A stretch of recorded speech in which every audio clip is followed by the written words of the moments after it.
রোশনারের গ্রামের বাড়ি সাতকানিয়া। পটিয়া থেকে আসতে বেশ সময় লেগে গিয়েছে। দীর্ঘ জার্নির পর সায়না একেবারে ক্লান্ত হয়ে পড়েছিল। বাড়িতে পৌঁছতেই নতুন বউকে সবাই ঘরে তুলল, মিষ্টি মুখ করালো। খবর পেয়ে আশেপাশের অনেক প্রতিবেশীরাও ছুটে এলো বউকে দেখতে। পাশের বিল্ডিংয়ের একজন বলল, আরে, রোশন আপার শ্বশুরবাড়িতে যখন গিয়েছিলাম তখনও তো মনে হয় মেয়েটাকে দেখেছিলাম। রোশনারা হাসি মুখে বললেন, হ্যাঁ, ঠিক ধরেছ, ও তো আমার আশেপাশেই থাকতো, আমরা একবারেরই মানুষ। তখনই অন্য এক প্রতিবেশী হেসে বলল, আপা পাশের বাড়ি থেকেই ছেলের জন্য বউ নিয়ে এসেছে, কাছে কাছে রাখার জন্য। বড় বউটা যেহেতু বেশিরভাগ সময় ঢাকায় থাকে। রসুনারা হাসলেন। আবার আরেকজন বললেন, বউ শাশুড়ি একদম মিলে গেছে, মা মেয়ে মনে হচ্ছে।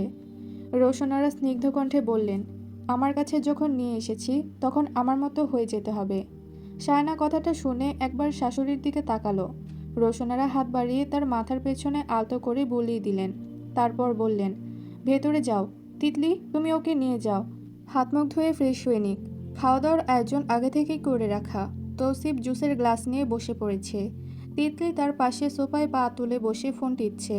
তৌসিফ খেয়াল করেনি সেটা। খেয়াল করলে কান বরাবর একটা দিয়ে বসবে। সায়না এখনও কিছু খাওয়া দাওয়া করেনি। হিজাব খুলে মুখ ধুয়ে ফেলেছে সে। সানস্ক্রিন দিয়ে একটু লোজ পাউডার দিয়ে সিম্পল একটা সাজ দিয়ে আঁচলটা মাথায় টেনে নিয়েছে। তিতলি তৌসিফের ফোনে গেম খেলতে খেলতে তখনই তার ঘরে ঢুকলো। বলল, নাস্তা খেতে আসো, সবাই বসে আছে, বিশেষ করে। সায়না তার মুখের দিকে তাকালো। তিতলি হেসে বলল, তোমার পেয়ারি লাল। সায়না তার পিঠে চর বসিয়ে বলল, পাজি। তৌসিফ চেঁচাচ্ছে, তিতলি নি, আমার ফোন। তিতলি দাঁতে দাঁত চেপে ইচ্ছে মতো গেম খেলতে লাগলো, যেন ফোনটা তৌসিফের হাতে যাওয়ার আগে সে তার কার্য উদ্ধার করছে। সায়না বলল, তোমার ফোন কোথায়? আমার ফোনটা ফালতু, কখন থেকে বলছি একটা আইফোন দাও, কেউ দেয় না। ওদের মেয়েকে ঠিকই দিয়েছে, আমি তো আর ওদের মেয়েকেও নই। সায়না হাসলো, বলল, পাগল, তুমি তোমার ভাইকে বলো। মেজ ভাইয়াকে? হুম। মায়ের একটাও মাটিতে পড়বে না, ও একটা বাদর। সায়না বলল, বাদর বলেছ? আমি বলে দেব। তিতলি তার হাত ধরে ফেলে বলল, ও ভাই না। সায়না হাসতে লাগলো তার কথা শুনে। নাস্তা খাওয়ার জন্য ডাইনিংয়ের উদ্দেশ্যে যাচ্ছিল তারা। তখনই তাজদার হেঁটে আসতে লাগলো। সায়না আর তিতলিকে এসে দেখেনি। সায়না গলা ছাড়লো, সাথে সাথে তাজদার তার দিকে তাকালো। তিতলি সরু চোখে দুজনের কাণ্ড কারখানা দেখে ফুরুত এক দৌড় দিয়ে তৌসিফের কাছে চলে গেল। ফোনটা তার কোলে রেখে তৌসিফের মাথার পেছনে সোফায় দুহাতে ভর রেখে বলল, ভাইয়ে, সায়না আর মেজ ভাইয়া কিভাবে কথা বলে জানো? তৌসিফের ভ্রু কুঁচকে গেল। কিভাবে? তিতলি তার পাশে গিয়ে বসলো। বলল, আমার দিকে তাকাও। তৌসিফ তার দিকে তাকালো। তিতলি মুখের কাছে হাত এনে বলল, হুম। তৌসিফের কপাল আরও কুঁচকে গেল। তিতলির চোখ উল্টে তাকিয়ে বলল, তারপর এভাবে তাকায়? এভাবে? এভাবে আমিও বিয়ের পর তোমাদের দুলাভাইয়ের সাথে এভাবে কথা বলবো, এভাবে তাকাবো। তৌসিফ বলল, ভাইরে ভাইরে, এরা কারা? তিতলি তৌসিফের পিঠ চাপড়ে দিতে দিতে বলল, ভাইরে ভাইরে আমি রে, তোর বউয়ের ননদ রে, যা তাড়াতাড়ি বিয়ে কর। তৌসিফ বড় বোনের কথা শোন। তৌসিফ চেঁচিয়ে বলল, বড় আম্মু, ও কত বড় সাহস দেখো, আমার নাম ধরছে। ভাই, আমার হাত চললে তুই সোজা লাশ। তিতলি সিরিয়াস ভঙ্গিতে বলল। তৌসিফ, এত রাগ করিস না বাবা, এত রাগ শরীরের জন্য ভালো নয়, বলেই তৌসিফের পিঠ চাপড়ে দিয়ে চলে গেল সে। নাস্তা খাওয়া দাওয়া হচ্ছিল একসাথে। সায়না বর আর শাশুড়ির মাঝখানে বসে অল্প অল্প করে খাচ্ছিল। ঠিক তখনই পাশের বাসা থেকে আসা এক মামি বলল, তাজ, তোমার মতোই দেখতে বউটা কোথায় পেলে? তোমার চেহারার সাথে কত মিল। তাজদার সায়নার দিকে তাকালো। সায়না তার দিকে তাকালো। তাজদার ডান ভ্রুটা তুলে বিড়বিড় করলো, আমি বেশি সুন্দর। সায়না ঠোঁট না নেড়ে মতো বলল, সবাই জানে কে বেশি সুন্দর। তাজদার বলল, আমার চয়েস সুন্দর মমতাজ, অস্বীকার করতে পারো না। সবাই বলাবলি করলো, বিয়ের পর এমন এক চেহারা হয়ে যায় অনেকের। অনেকেই তো বলেই ফেলে, ভাই বোন নাকি। তাজদার প্রতিবেশী মামিদের সাথে কথা বলায় ব্যস্ত হয়ে গেল। ওরা সবাই বলাবলি করছে, তুমি তখন এখানে এলে আর যেতে চাইতে না। সবাই কি ভয়টাই না পেত? আগের তাজের সাথে এই তাজের মিলই নেই। ছোট মামি বলল, আমি তখন নতুন বউ এই বাড়িতে, বড় আপার মেয়ে ছেলে এসেছে বলেই আমার ভয় হতো। মা তো সারাক্ষণ ওর পেছনে লেগে থাকতো। রোশনারা চুপ করে শুনছেন। ওরা যা বলছে তা সত্য। তাজ তখন মামার বাড়ি ছাড়া আর কোথাও বেড়াতে যেত না। এখানে এলে অবশ্য তার মামা মামিরা সবাই আতঙ্কে থাকতো, কখন কোথায় কি হয়ে যায়। কিন্তু মা থাকায় রোশনারা একটু স্বস্তিতে থাকতো তখন। তাজদার কথাগুলো শুনছে মনোযোগ দিয়ে। এগুলো মিথ্যে হওয়ার সুযোগ নেই। নানু এসে চেয়ারে বসেছেন অনেক কষ্টে। নাতি আর নাতবউকে মন দিয়ে দেখছেন। নাতিকে বললেন, তোমার বউ দেখে আমার মন ভরে গেছে নানু ভাই। আমার খুব পছন্দ হয়েছে, খুব ভালো লাগছে। তাজদার মাথা দুলিয়ে বলল, মনে হচ্ছে আমারও। সবাই হো হো করে হেসে উঠল। বড় মামি বলল, আহা, তুমি কিন্তু মেয়েটাকে লজ্জা দিচ্ছ তাজ। সায়না আলতো করে হাসল শুধু। তিতলি ফিসফিসিয়ে করে বলল, ওই দেখো লজ্জা পাচ্ছে। সায়না তাকে চোখ রাঙালো। তাসনুবা খেতে খেতে মাঝে মধ্যে সায়না আর তার ভাইকে দেখছে আর মুখ মোচড়াচ্ছে। তিতলি তা দেখে তৌসিফকে বলল, ওই শয়তানি দেখো মুখটাকে কেমন করে রেখেছে। জীবনেও তো একটা প্রেম টেম করতে পারলো না, বিয়েও করছে না। বেয়াদব মেয়েটাকে নিয়ে জ্বালাই আছি। শুধুমাত্র ওর কারণে আমার বিয়েটা আটকে থাকবে, তোমার বিয়েও। তৌসিফ বলল, যথার্থ বলেছিস। এত সত্যি কথা বলিতে নাই, দূরে যা বোন। ঘাড়ের উপর চেপে বসিস সবসময়। তিতলি তার পেছন থেকে সরে গেল। তাসনার নানু আর মামাদের সাথে গভীর মনোযোগ দিয়ে কথা বলছে। আলাপটা একেবারেই পারিবারিক, তাই কাদের নিয়ে আলোচনা হচ্ছে সেটা সায়নার পক্ষে বোঝা সম্ভব হয়নি। টিস্যু ঠোঁটের ফাঁকে ধরে হালকা চাপ দিয়ে সে ঠোঁটের ভেজা মুছতে মুছতে তাজদারের দিকে তাকিয়ে কথাগুলো শুনতে লাগলো। কথাগুলো বুঝছে না যদিও, তবুও শুনতে তার ভালো লাগছিল। এদিকে তৌসিফ আর তিতলি চতুরতার সাথে পুরো দৃশ্যটাই গোপনে ভিডিও করে রাখলো। বিকেল নামছে ধীরে ধীরে। দেখি সেই বিশাল পুকুরের পাড়ে দাঁড়িয়ে আছে সবাই। চারদিকে সাদা মাটির সরু বাঁধানো পথ। বাতাসে ভেসে আসছে শীতল ছোঁয়া। পানির উপর রোদ ঢলে পড়েছে তিরতির আলো হয়ে। চারপাশে বিশাল বিশাল গাছ। কেটে রাখা মোটা গুঁড়িগুলো শুয়ে আছে মাটির উপর। গাছের পাতার ফাঁক গলে হাওয়া সাই সাই শব্দ তুলে বইছে। দিঘির পাড়ে ঘুরতে এসেছে সবাই মিলে। বর্ষাকালে সাধারণত এদিকে কেউ তেমন আসে না, কিন্তু আজকের আবহাওয়া বেশ মনোরম। কাদাও শুকিয়ে গেছে এদিকটায়। তাজদারের কাছে এই জায়গাটা ভীষণ প্রিয়। শৈশবের অসংখ্য স্মৃতি জড়িয়ে আছে এই দিঘি, এই বাগান বাড়ির সঙ্গে। চারপাশের জমি বাড়ি সবই ওর নানা ভাইয়ের সম্পত্তি। সায়না আগে শুধু দাদিমার মুখে শুনেছে ওই বাড়ির বড় বউয়ের বাপের বাড়ির অঢেল ধন সম্পদের কথা, কত টাকা, কত ঐশ্বর্য। কিন্তু আজ স্বচক্ষে দেখে সে বুঝতে পারল সবটা। তার মনে হলো এত সমৃদ্ধশালী পরিবারের মেয়ে হওয়া সত্ত্বেও বড়াম্মু অনেকটা নিরহংকারী। বরং যতটুকু অহংকার আছে ততটুকুই তার ব্যক্তিত্বের সঙ্গে মানানসই। রোশনারা এদিক সেদিক সবকিছু ঘুরে ঘুরে সায়নাকে দেখালেন। হঠাৎ থেমে গিয়ে তাজদারকে একবার দেখলেন। সায়নাকে বললেন, একবার যাও ওর কাছে, না হলে আবার মনে করবে আম্মু শুধু ওকে নিয়েই ঘুরছে। সায়না থমকে গেল। মায়ের সাথে ঘোরাঘুরি করলে ছেলে কিছু মনে করবে এমন অদ্ভুত কথাও হতে পারে। তার কাছে ব্যাপারটা একেবারেই বিস্ময়কর লাগলো। সায়নাকে যেতে হলো না। তিতলি নিজেই সায়নাকে টেনে নিয়ে গেল। দুটো গাছের ডালে রশি বেঁধে দোলনা বাঁধা হয়েছে। তিতলি সেখানে চড়তে চড়তে সায়না আর তৌসিফকে বলল, মেজ ভাইয়ার চেহারাটা একবার দেখো। ও মনে মনে বলছে বউ নিয়ে একটু ঘুরতেও পারলাম না। সায়নার ইশারায় সে আর তৌসিফ একসাথে তাকালো তাজদারের দিকে। মামাদের পাশে দাঁড়িয়ে আছে সে। গম্ভীর ভঙ্গিতে কথাবার্তা বলছে। স্বভাবসিদ্ধ ভঙ্গিতে কপালে হালকা ভাঁজ পড়েছে। সেই দৃশ্য দেখে সায়না আর তৌসিফ একে অপরের দিকে তাকিয়ে হাসলো। তিতলি দোলনায় বসে হেসে বলল তৌসিফকে, ভাইয়ে পেছন থেকে একটু ধাক্কা দাও না। তৌসিফ ফোনটা পকেটে রেখে ধীরে ধীরে তার পেছনে গিয়ে দাঁড়ালো। তারপর দোলনাটা অনেকটা পেছনে টেনে নিয়ে হঠাৎ ছেড়ে দিল। ঝটকা খেয়ে দোলনা আকাশ ছুঁয়ে উঠল। তিতলি ভয়ে চিৎকার দিয়ে উঠল, ও আল্লাহ! ধাক্কাটা এতটাই তীব্র ছিল যে ভারসাম্য রাখতে না পেরে তিতলি দোলনা থেকে ছিটকে মাটিতে পড়ল। সায়নার চোখ বিস্ফারিত হয়ে গেল। মুহূর্তেই চারপাশ নিস্তব্ধ। তিতলি দলামোচড়া হয়ে মাটিতে পড়ে রইল নিস্তেজ আর কাতর ভঙ্গিতে। রোশনারা তার ভাইয়ের বউদের সাথে অন্যদিকে চলে গেছে হাঁটতে হাঁটতে। উনি খেয়াল করেননি। তাজদার খেয়াল করেছে। গর্জে জানতে চাইল, বেশি ব্যথা পেয়েছ? ওকে তোল। তৌসিফ দৌড়ে গিয়ে তিতলিকে তুলে নিল। সায়না ছুটে গেল। তৌসিফ তিতলিকে কোলে তুলে নিয়ে দৌড়াতে লাগলো। তিতলি ব্যথা পেয়ে কাঁদছে আর বলছে, তৌসিফ পেয়ে কুত্তা। তৌসিফ তাকে নিয়ে বাড়ির পুকুর ঘাটে নেমে গেল। মুখে আর মাথায় পানি দিল, হাত ধুয়ে দিল। হাতে পায়ে বেশ ব্যথা পেয়েছে তিতলি। ওর ওড়না দিয়ে মুখটা মুছিয়ে দিয়ে বলল, বেশি ব্যথা পাসনি, নাটক করবি না। তিতলি কাঁদছে। তৌসিফ গালের দুপাশে হাত রেখে আলতো করে হাত বুলিয়ে আদর করে দিয়ে বলল, ওরে আমার টুকটুকি, কাঁদিস না কাঁদিস না। এই দেখ আমার দিকে, কুট্টি কুট্টি ভাইয়ের দিকে তাকা। বেশি ব্যথা পেয়েছিস? আচ্ছা, তোকে চকলেট আইসক্রিম খাওয়াবো। তিতলি তখনও কাঁদছে। তৌসিফ আর না পেরে বলল, আচ্ছা তোকে একটা ফোন কিনে দেব। তিতলি কান্না থামিয়ে জিজ্ঞাসা করল, কখন? কিছুদিন পর। তিতলি কেঁদে উঠে বলল, এখন তোমার ফোনটা দাও। তৌসিফ পকেট থেকে ফোনটা বের করে তার হাতে দিল। তিতলি ফোনটা নিয়ে কাঁদতে কাঁদতে চলে গেল সেখান থেকে। তৌসিফ কোমরে হাত চেপে তার যাওয়ার পথে চেয়ে রইল। অভিনয় নারী সেরারে। সায়না দোলনায় বসেছিল। তাজদার তার মামাদের সাথে কথা বলতে বলতে সেখানে এলো। মামারা বলল, বৌমা কেমন লাগছে এখানে এসে? সায়না হেসে বলল, জি ভালো লাগছে। জায়গাটা এত সুন্দর, জানতে পারলে আরও আগে আসতাম। থাকো কয়েকদিন। তোমার বর কিন্তু থাকার মানুষ নয়, বইয়ের জন্য হলেও থাকতে রাজি হবে। সায়না হাসি মুখে মাথা নাড়ল। তাজদারের দিকে তাকাতেই ঠোঁটের হাসিটা মিলিয়ে গেল। বড় মামা বললেন, তাস এসো, বাজার থেকে ঘুরে আসি। বলে সে চলে যাচ্ছিলেন, কি মনে করে আবার থেমে গিয়ে সায়নার দিকে তাকালেন। বললেন, বাজার তো সারা রাত থাকবে, তুমি কিছুক্ষণ থাকো। তাজদার বলল, না যাচ্ছি। না না থাকো, পরে আমাকে ফোন দিও। ওনারাও চলে গেলেন। তাজদার একটা গাছের মোটা গুড়ির উপর গিয়ে বসলো।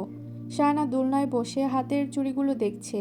তাজদার ফুল পাতাদের দেখতে দেখতে হঠাৎ সায়নার দিকে তাকালো। ওভাবে কপাল কুঁচকে সায়নার দিকে চেয়ে রইল। সায়না একদম অস্বস্তিতে পড়ে গেছে। নিজের বউকে কেউ এভাবে দেখে নাকি? আশ্চর্য তো। সে সাহস করে কপাল কুঁচকে তাকালো তাজদারের দিকে। বলল, আপনার কথা একরকম, কাজ একরকম। তাজদার সাথে সাথে জানতে চাইল, কিভাবে? ওই যে নাস্তা খাওয়ার সময় বলেছিলেন আপনি বেশি সুন্দর। তো? কিন্তু আপনার আচার আচরণ বললে আমি বেশি সুন্দর। তাজদার ধীরে ধীরে মাথা দুলিয়ে বলল, তুমি সুন্দর না হলে আমি এমনি এমনি বিয়ে করিনি। মাঝে মধ্যে খুব নাটকীয় কথাবার্তা বলো। এমনি এমনি কাউকে পছন্দ হয়? সায়না বলল, তা ঠিক বলেছেন, মেয়েদের জীবনটাই নাটকীয়। তাজদার ডান ভ্রু বাঁকিয়ে বলল, কি? সায়না স্পষ্ট করে বলল, মানে মেয়েরা ভালো থাকার অভিনয় করতে পারলেই জীবনের অর্ধেক সমস্যা সলভ। তাজদার জানতে চাইল, তুমিও ভালো থাকার অভিনয় করছো? সায়না মুখ ফিরিয়ে নিল এবার। দোলনায় দুলতে দুলতে তার মাথা থেকে শাড়ির আঁচল পড়ে গেছে। আঁচলটাও হাওয়ায় দুলছে দোলনার সাথে সাথে। তাজদার হাঁটতে হাঁটতে কখন যে দোলনার পেছনে গিয়ে দাঁড়িয়েছে সায়না খেয়ালও করেনি। সে হুট করে খেয়াল করলো তার চুলের কাঠিটা কেউ ধরে টান মেরেছে। ফলস্বরূপ চুল খুলে ঝাঁপিয়ে পড়েছে পিঠে। কিন্তু বুঝে ওঠার আগেই দোলনাটা ধাক্কা দিল তাজদার। সায়না দোলনা শক্ত করে ধরে চিৎকার করতে লাগলো, কি করছেন? তাজদার তাকে থামতেই দিচ্ছে না, বরং কানের কাছে সুরসুরি দিতেই সায়না হাসছে সইতে না পেরে। তাকে জোরে একটা ধাক্কা দিয়ে তাজদার গাছের গুড়ির উপর গিয়ে বসে পড়ল। সায়না রাগও হচ্ছে, ভয়ও হচ্ছে, আবার হাসিও পাচ্ছে। তাজদার তাকে দেখে বলল, লোকে দেখলে বলবে দোলনায় লম্বা চুলো শাড়ি পরা কোন পেতনি বসে দোল খাচ্ছে। সায়না বলল, থামান বলছি। তাজদার থামালো না, বরং আরও জোরে একটা ধাক্কা দিয়ে বলল, একটি প্রশ্নের উত্তর করতে পারলে থামাবো। কি? মৌলিক চাহিদাগুলো কত প্রকার ও কী কী? সায়না বলল, খাদ্য, বস্ত্র, বাসস্থান, শিক্ষা ও চিকিৎসা। তাজদার তার দোলনাটা থামিয়ে দিল। সায়না ঘাড় ঘুরিয়ে তাকালো তার দিকে। তাজদার বলল, আমার আরও একটি মৌলিক চাহিদা আছে। তুমি হাসবে, আমি শুধু আর শুধুই দেখব, ব্যাস। সায়না বিলে ঘুরল কিছুক্ষণ, তারপর বাড়ি চলে এলো তাজদারের সাথে। তাজদার বাজারে চলে গিয়েছে। বাজার থেকে একদম ফিরল খাওয়ার একটু আগে। ছোটবেলায় যেসব জায়গায় যেত সেখানেও গিয়েছে সে। নতুন ভাগ্নে বউয়ের জন্য রান্নাবান্নার এলাহি আয়োজন। সায়নার পেট ভরে গিয়েছে খাবার দেখে। খুব বেশি খেতে পারল না সে। সবাই বলাবলি করল, বউয়ের বোধহয় রান্না পছন্দ হয়নি। রোশনারা ছেলের বউয়ের সপক্ষে বলল, না না, ও এতটুকুই খায়, এর চেয়ে বেশি খায় না। খাওয়া দাওয়ার পর ড্রয়িং রুমে বসে বেশ গল্পের আসর বসল। সায়নার খুব ভালো লেগেছিল। তাজদার জানালো তারা কালই রওনা দেবে। একদিন থাকতেই এসেছে। তার অনেক বন্ধুবান্ধব আর স্যারদের বাড়িতে দাওয়াত আছে। তাদের যে ঘরে থাকতে দেওয়া হয়েছে সেটা বেশ বড় সড়ো আছে। কয়েকটা আসবাবপত্র দিয়ে সাজানো গোছানো। সায়না সুতির সালোয়ার কামিজ পরে বিছানায় শুয়ে পড়েছে। শাড়ি সাজগোজ রীতিমতো বিরক্ত লাগছিল তার। বিছানায় এলোমেলো হয়ে শুয়ে পড়েছে সে। তাজদার ঘরে আসা মাত্র তার পা গুটিয়ে নিল। ওড়নাটা টেনে নিয়ে চোখ বুজে শুয়ে রইল। তাজদার তার দিকে তাকিয়ে হাতের ঘড়ি খুলে নিল। একটানে টি শার্ট ছাড়িয়ে একটা শার্ট পরিয়ে নিল। সায়না আর চোখে সেটা খেয়াল করল। বেড়াতে এসেও শার্ট পাল্টানো কমেনি।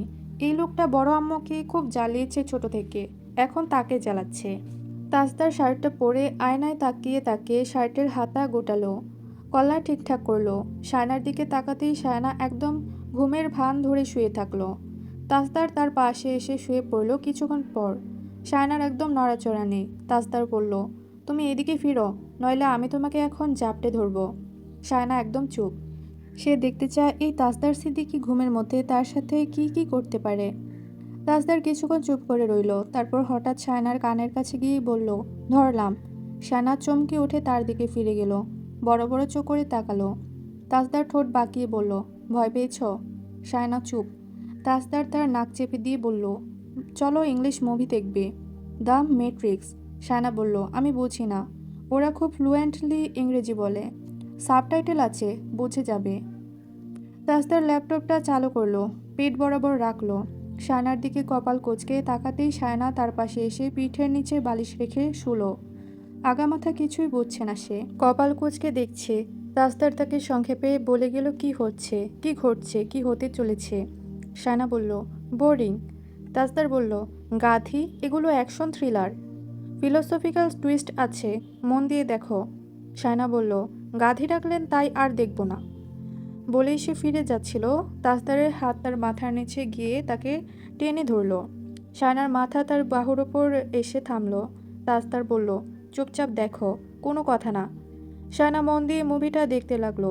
মাঝে মাঝে অবাক হয়ে তাজদারকে জিজ্ঞাসা করল, এটা এমন তো? আমি ঠিকই ধরেছি। তাজদার ধৈর্য ধরে বোঝালো। মুভির কাহিনী বুঝে ফেলার আনন্দে সে এক্সাইটেড হয়ে পড়ল। দেখতে দেখতে তার মাথাটা অবচেতনেই তাজদারের বুকের উপর গড়িয়ে এলো। চোখ দুটো আধবোঝা হয়ে এলো। পুরোটা শেষ করতে পারল না, তার আগেই সে ঘুমিয়ে পড়ল। তাজদার কিছুক্ষণ নির্বাক তাকিয়ে রইল তার দিকে। এরকম হতাশ নিঃশ্বাস বের হলো। বাংলা সিনেমার প্যানপ্যানানি দেখতে বললে সারা রাত জেগে থাকতো, গাধা। ল্যাপটপটা পাশে রেখে দিয়ে ধীরে ধীরে শায়নাকে দুহাতে টেনে নিল বুকের কাছে। শায়নাকে দুহাতে আঁকড়ে ধরে চোখ বুজলো ধীরে ধীরে। পরদিন বিকেলে সবাই রওনা দিয়েছে পটিয়ার উদ্দেশ্যে। তার পরদিন সকালে শায়নাকে দেখতে তার শাহিদা বেগম এসেছে। রোশনারের সাথে গল্পগুজব শুরু করে দিয়েছেন আনিসের বিয়ে নিয়ে। শায়না চা বানাচ্ছিল। তাসনুবা ফ্রিজ ঘাটাঘাটি করে তার প্রিয় চকলেটটা বের করে নিচ্ছে। তিতলি আপেলের গায়ে কামড় বসাতে বসাতে বলল, চাচিমা, ভাইয়া যাওয়ার আগে বিয়েটা হলে খুব ভালো হবে, খুব মজা হবে। শাহিদা বেগম বললেন, চেষ্টা করছি মা। রোশনারা বলল, মেয়ে এখনও ঠিক হয়নি? আনিসে মেয়ে পছন্দ করছে না, বেশি সুন্দর মেয়ে নাকি ও বিয়ে করবে না। ওকে কে এইসব কানে ঢুকিয়ে দিচ্ছে কে জানে। ওই ধরনের মেয়ে নাকি আমাকে বাঁচবে, আর ঘরদোর বাঁচবে, আমার সংসারে নাকি থাকবে না। এটা কোনো কথা? আশরাফের বউ তো শহরের মানুষ, ও থাকছে না। রোশনারা বলল, ও যেটা ভালো মনে করছে আর কি। তাসনবা চকলেট মুখের মধ্যে দিয়ে মুখ নেড়ে খেতে খেতে বলল, চাচিমা, আসলে সুন্দরী মেয়েদের সবাই অ্যাফোর্ড করতে পারে না। আনিস ভাই ঠিক ভয়টাই পাচ্ছে। সায়দা বেগম তার কথাটা বুঝে গেছেন, তাকে কোনো রকম জবাব দিল না। শুধু রৌশনারাকে বলল, আমার ছেলেগুলো হয়েছে ওদের বাপের মতো। বড়টাকেও পছন্দ করে বিয়ে করালাম, এখন মেজোটাকেও করাতে হবে। কত ছেলে মেয়ে পছন্দ করে নিজেরাই বিয়ে করে নিচ্ছে, আর আমারগুলো মা বাবার দিকেই হাঁ করে তাকিয়ে থাকে। রৌশনারা চুপ করে রইল। শায়না চোখের ইশারায় মাকে বলল বেশি কথা না বলতে। রৌশনারার চেহারা ভার হয়ে গেছে। সায়দা বেগম মেয়ের ইশারা দেখে আর কিছু বললেন না। সায়দা বেগম আসার সময় খালি হাতে আসেননি, মেয়ের জন্য অনেক কিছু নিয়ে এসেছেন। এমনকি এটাও বলে গেলেন উনি অনেকগুলা কাঁথা সেলাই করতে দিয়েছেন। শায়না কিছু বলেনি মাকে। এতক্ষণ বেশ ভারী বৃষ্টি থাকলেও এইবার বৃষ্টি পড়ছে ঝিরিঝিরি। তাসনবা ছাতাটা ঘোরাতে ঘোরাতে পুলের পাশে দাঁড়িয়েছিল। এদিকে রাস্তাটা খুব সুন্দর, ছবি দারুণ ওঠে। তার একটা ছাতা হাতে ছবি তোলার ইচ্ছে ছিল। যেহেতু সচরাচর এদিকে আসা হয় না, তাই ছবি তোলা হয়নি কখনো। পুলটা কিছু মাস আগে নতুন নির্মাণ করা হয়েছে। রাস্তার দুই পাশে সারি সারি গাছ, তারপর পুলটা একটু উপরে উঠে গেছে। কর্নার মেইন রাস্তার একটু আগে। হঠাৎ একদল ছেলেপেলে আসছিল কথা বলতে। সবার হাতেই ছাতা আছে, প্যান্ট গোড়ালির উপর তুলে দেওয়া, কারো হাতে বাজারের থলে। তাসনবার চোখ জোড়া চকচক করে উঠল। সে হাত নেড়ে ডাকল, আনিস ভাই। আনিসের মুখ ঢেকে গিয়েছিল ছাতার নিচে। তার নাম ধরে কেউ ডাকছে শুনে সে সামনে পেছনে তাকালো। তাসনবার সামনে গিয়ে একটা রিক্সা গেল তখনই। রিক্সাটা যাওয়া মাত্রই আনিস তাসনবাকে দেখল। তাসনবা হাত নাড়তে নাড়তে বলল, একটু এদিকে আসেন। আনিস বন্ধুদের কি যেন বলে এগিয়ে গেল, জানতে চাইল কি হয়েছে। তাসনবা বলল, আপনার বাজারের থলেটা ওই গাছতলায় রাখেন প্লিজ। কেন রাখেন না? আগে কারণ বলো। তাসনবা বলল, আমাকে কয়েকটা ছবি তুলে দেবেন প্লিজ। আমি এই রাস্তা দিয়ে কোথাও যাই না, অনেকদিন পর এসেছি, কয়েকটা ছবি তুলে দেন। আনিস অবাক হয়ে বলল, সিরিয়াসলি তুমি? তাসনবা বলল, প্লিজ থলেটা ওইখানে রাখেন। আচ্ছা আমাকে দেন, রেখে আসি। না দরকার নেই। আনিস থলেটা রেখে এলো। তাসনবা খুশি মনে তার দিকে নিজের ফোনটা বাড়িয়ে দিল। তারপর এক দৌড়ে পুলের উপর উঠে গেল। ছাতা নিয়ে ছাতা ছাড়া পিঠ করে দাঁড়িয়ে হাত মেলে মুখ আকাশের দিকে তাক করে নানান ভঙ্গিতে করে ছবি তুলল সে। তারপর দৌড়ে দৌড়ে চলে এলো। আনিসের হাত থেকে ফোনটা নিয়ে ছবিগুলো দেখতে দেখতে বলল, থ্যাঙ্কস, আপনি দারুণ ছবি তোলেন, আপনার বউ খুশি হয়ে যাবে। আনিস বলল, ভুল কথা, মেয়ে মানুষ শুধু ছবি তুলে দিলেই খুশি হয় না। তাসনবা প্রতিবাদ করে বলল, কে বলেছে? আমার ছবি তুলে দিলে আমি খুব খুশি হই। আনিস আস্তে করে বলল, ভালো। শায়নার ঘরটা তার কাছে স্বস্তির। বড় একটা জানালা আছে, খোলা রাখলে আর ঠান্ডা বাতাসের অভাব হয় না। তার বেশিরভাগ সময় কাটে জানালার ধারে বসে। কট করে দরজা খুলে গেল হঠাৎ। শায়না চমকে উঠল। তাজদার ঘরে ঢুকলো, সাথে সাথে বলল, তোমার ফোন কোথায়? শায়না বিছানার দিকে তাকালো। তাজদার সোজা বিছানার দিকে এগিয়ে গেল, ফোনটা হাতে নিয়ে হোয়াটসঅ্যাপে ঢুকলো। শায়না শান্ত দৃষ্টিতে তাকিয়ে রইল। তাজদার তার শেয়ার দেওয়া স্টোরির ছবিটা দেখিয়ে বলল, এগুলো কি? শায়না চুপ। ছবিতে লেখা ছিল, কত প্রেমিক মরে যায় প্রেমিকার অভাবে, কত মানুষ বউ হারায় নিজেরই স্বভাবে। শায়না হেসে বলল, একটা সিম্পল স্টোরি, এত গায়ে লাগার কারণ? তাজদার স্টোরিটা ডিলিট করে দিল। শায়না বলল, আপনার বউ হারিয়ে যাবে বলে? তাজদার বলল, ইউ স্টুপিড, আমাকে সারাক্ষণ চেতিয়ে দেওয়ার চেষ্টা করবে না। শায়না মুচকি হাসল, বলল, আপনি হয়তো জানেন না, ভাঙার জন্য কিছু সম্পর্ক গড়ে ওঠে। এটা ট্রু। সে যাই হোক, শার্টটা দিন। ওয়াশিং মেশিনে কাপড় পরিষ্কার হয় না আমার মনে হয়। তাজদার বলল, আমার যতদিন বলশক্তি আছে ততদিন আমার কাপড় চোপড় কাউকে ধুতে হবে না। শায়না মিষ্টি করে হেসে বলল, বেশ, যতদিন গায়ে বলশক্তি আছে ততদিন বউ ছাড়া থাকুন, বুড়ো বয়সে আসবো সেবা করতে। বলেই সে বেরিয়ে যাচ্ছিল। তাজদার তার বাহু চেপে ধরে তাকে সামনে টেনে এনে বলল, ওকে ফাইন, আজ থেকে সব কাপড় তুমিই ধোবে, দেখি কতদিন পারো। বলেই শার্টের বোতামে যেই হাত দিল, অমনি শায়না বলল, ছি বাবুমশাই, আপনাকে বললাম শার্টটা দিতে, তাই বলে আমাকে এভাবে সামনে দাঁড় করিয়ে লাইভ টেলিকাস্টে দেখাবেন? ওয়েট, আমি আপনার আরেকটু উপকার করে দিচ্ছি, ভিডিও করে রাখছি, আপনি এবার খুলুন। তাজদার শার্টের বোতামে হাত রেখে থেমে তার দিকে খ্যাপাটে দৃষ্টিতে চেয়ে রইল। শায়না চাপা হেসে সরে গেল। ভিডিও অন করে বলল, এবার যা করার করুন। তাজদার লম্বা পা ফেলে তার কাছে চলে এলো। শায়না এক লাফে অন্যদিকে চলে গেল। তাজদার বলল, ইউ, সামনে আসো, নয়তো দাঁড়িয়ে থাকো, আমি তোমাকে ধরবো। শায়না জিভ দেখিয়ে বলল, মামার বাড়ির আবদার? তাজদার আগেভাগে দরজা বন্ধ করে দিয়ে বলল, আমি তোমাকে আজ ধরবই, হুদাই রাগিয়ে দিয়েছ আমাকে। শায়না হাসছে ইচ্ছে মতো। তার হাসি তাজদারকে আরও রাগিয়ে দিচ্ছে। সে শায়নার দিকে এক পা এগোতে গেলে শায়না 10 পা দূরে সরে গিয়ে হেসে যাচ্ছে। হাসির খুব বেশি শব্দ হচ্ছে না অবশ্য। তাজদার আরেক পা এগোতেই শায়না সরে গেল আবারও। ওড়না মুখে চেপে হাসছে সে। তাজদার আর এগোলো না। রকিং চেয়ারে বসে গলা হালকা কাত করে বসে ঠোঁটের কাছে হাত বুলিয়ে বলল, বেরিয়ে যাও। শায়না চোখ কুঁচকে ফেলে বলল, চালাকি? আমি দরজা খুলতে গেলে আপনি আমাকে ধরে ফেলবেন? আমি আপনার ফাঁদে পা দেব না। তাজদার মাথা নেড়ে বলল, না, তোমাকে ধরবো না আমি। কেন? তোমাকে ধরার চাইতে ধরবো ধরবো ব্যাপারটা বেশি সুন্দর। শায়না হাসি চাপা দিতে না পেরে বলল, ওলে বাবালে। রাতে সায়েদা বেগম শায়নাকে কল দিয়ে বলল, দেখেছিস কাণ্ড, আনিসকে নাকি আজকে কোন একটা মেয়ের সাথে দেখা গিয়েছে খরনা রাস্তার মাথায়। কোন মেয়ের সাথে? সায়েদা বেগম ফিসফিস করে বললেন, ওটা নাকি তোর ননদ। আনিস নাকি ওর ছবি তুলে দিচ্ছিল। শায়না বলল, তো? তো আবার কি? ও জন্যই তো ও কোনো মেয়েকে পছন্দ করছে না, বুঝতে পারছিস না বেকুব? সকাল থেকে শায়নের মেজাজ খারাপ হয়ে আছে। মা কোত্থেকে এইসব আজে বাজে কথা শুনে আসে কে জানে। ভাই শুনলে আমাকে এমন বকা বকবে। সাবরিনা হাসছে। শাওন সবেমাত্র ভাত খেতে বসেছে। সাবরিনাকে হাসতে দেখে বলল, ভাবি হাসছো কেন?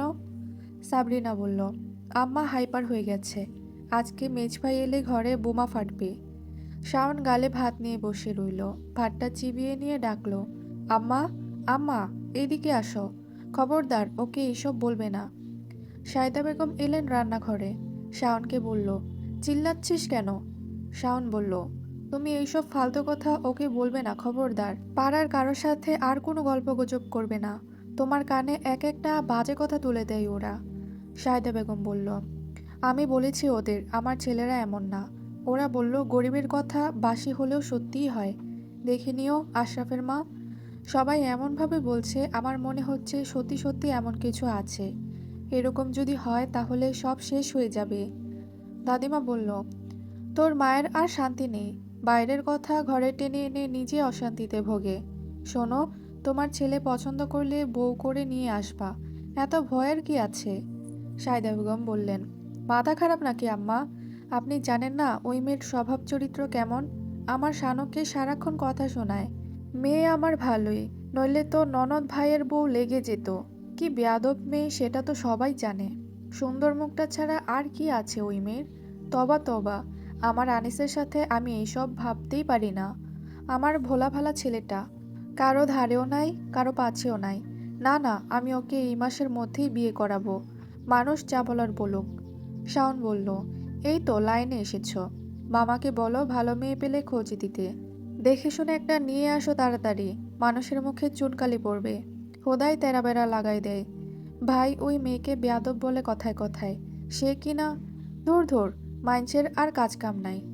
সায়দা বেগম শাওনের কথা শুনে একটু থামলেন। ঠিকই তো, আনিস তো বলে ওই মেয়েটা বেয়াদব। জেনে শুনে সে কোনোদিন ওরকম মেয়েকে পছন্দ করবে নাকি? মানুষের কথায় কেন কান দিতে গেল কে জানে। তাজদার আজ বাজার থেকে 2 জোড়া কোয়েল পাখি নিয়ে ফিরল। ঘরে ঢুকেই গলা ফাটিয়ে শায়নাকে ডাকতে শুরু করলো। তার ডাক এত জোরে হচ্ছিল যে বড় আম্মু, মেজমা সবাই অবাক হয়ে শায়নার দিকে তাকালেন। শায়না কিছুটা অপ্রস্তুত হয়ে ছুটে এলো নিচে। ধীরে ধীরে তাজদারের পেছনে গিয়ে দাঁড়ালো। তাজদার সঙ্গে সঙ্গে লোহার খাঁচাটা তার সামনে ধরলো। খাঁচার ভেতরকার পাখিদের দিকে ইশারা করে বলল, এগুলো এনেছি। শায়না কৌতূহলী চোখে তার দিকে তাকালো। তাজদার খাঁচাটা তার মুখের সামনে তুলে ধরে বলল, তোমার জন্য। খাঁচার ভেতর কোয়েলগুলো সেধিয়ে বসে আছে। নতুন জায়গায় এসে ভয়ে গুটিয়ে গেছে। শায়না আঙুল বাড়িয়ে ভেতরে দিল। পাখিগুলো আটকে উঠল। শায়না মৃদু হাসল। তাজদার বলল, শুনেছি হাঁস মুরগি পালা তোমার কাছে কোনো ব্যাপার না, তাই এগুলো এনেছি। শায়নার খুশি হলো, কিন্তু সেটা প্রকাশ করল না। জিজ্ঞাসা করল, খাবার? সব এনেছি সঙ্গে করে, এদের নিয়ে যাও। শায়না খাঁচাটা সাবধানে তুলে নিয়ে চলে গেল। তাদের বারান্দায় গেল। বারান্দার এক কোণায় পুরনো লোহার কড়িকাঠ বেরিয়ে আছে। সেখানেই আগে থেকে একটা হুক লাগানো। সেই হুকে খাঁচার উপরের গোলাকার রিংটা আটকে দিল সে। খাঁচাটা দুলতে লাগলো। কোয়েলগুলো আঁতকে ওঠে ডানা ছাপটাতে লাগলো। আবার একটু পরেই শান্ত হয়ে গুটিসুটি মেরে বসে রইল। তাজদার পেছন থেকে গলা ছেড়ে ব্যস্ত গলায় বলল, মমতাজ, আমার ওই শার্টটা কোথায়? শায়না তার দিকে ফিরল। কোন শার্ট? Olive green. শায়না জিভ কামড়ে বলল, ছাদে শুকোতে দিয়েছিলাম। তোমাকে কতবার বলেছি আমার শার্ট আমি কড়া রোদে শুকোতে দেই না। কথাটা রুক্ষ শোনালো। শায়না কথাটা শুনেই চলে যাচ্ছিল। তাজদার বলল, কোথায় যাওয়া হচ্ছে?